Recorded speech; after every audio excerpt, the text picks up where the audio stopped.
श्रीराम जय राम जय जय राम, श्रीराम जय राम जय जय राम। 18 मे, वृत्ती भगवंताच्या ठिकाणी स्थिर ठेवावी। माझा देह परमार्थाच्या आड येतो हे म्हणणे खरे नाही। तो मदत करतो किंवा आड येतो या दोन्हीत विशेष तथ्य मानू नये। माझी वृत्ती कुठे गुंतते हे पाहावे। भगवत भजनात दिवस घालवावा असे वाटू लागले, पण संगत मिळाली खेळ खेळणाऱ्याची, तेव्हा त्याचे मन कशाला मोडा असे म्हणून खेळू लागला।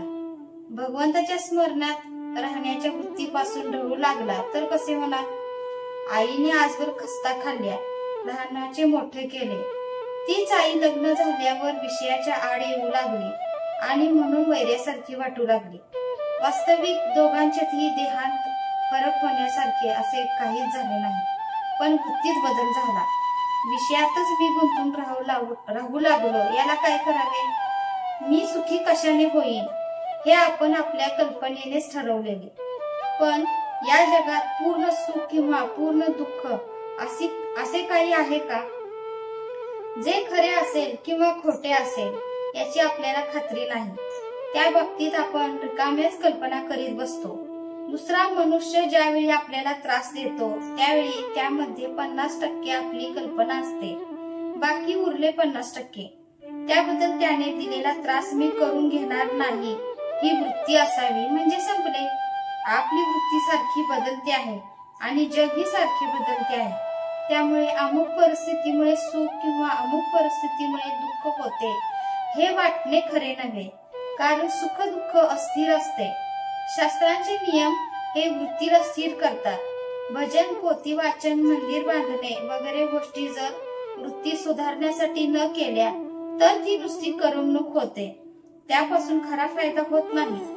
आगगाडी रोज काशीला जाते, पण तिला काही काशी यात्रा घडत नाही। यात्रा घडते ती आत बसलेल्या लोकांना।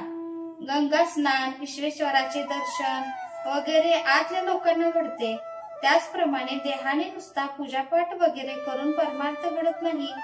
आपली वृत्ती भगवंताच्या ठिकाणी चिकटली पाहिजे।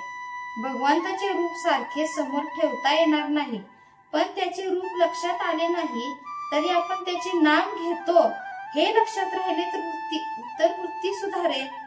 आपल्या डोळ्यात अगदी बारीक कण गेला तरी तो खुपतो, त्याही पेक्षा वृत्ती सूक्ष्म असते, ती भगवंतालाच कळते, म्हणून त्याच्यापाशी लबाडी चालत नाही।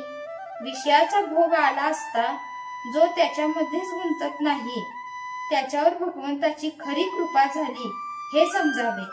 भगवंतापासून वेगळे न राहणे, त्याचे विस्मरण न होऊ देणे, त्याच्या स्मरणात राहणे, त्याच्या नामात राहणे यात खरे समाधान, शांती आणि सुख आहे। जय जय रघुवीर समर्थ।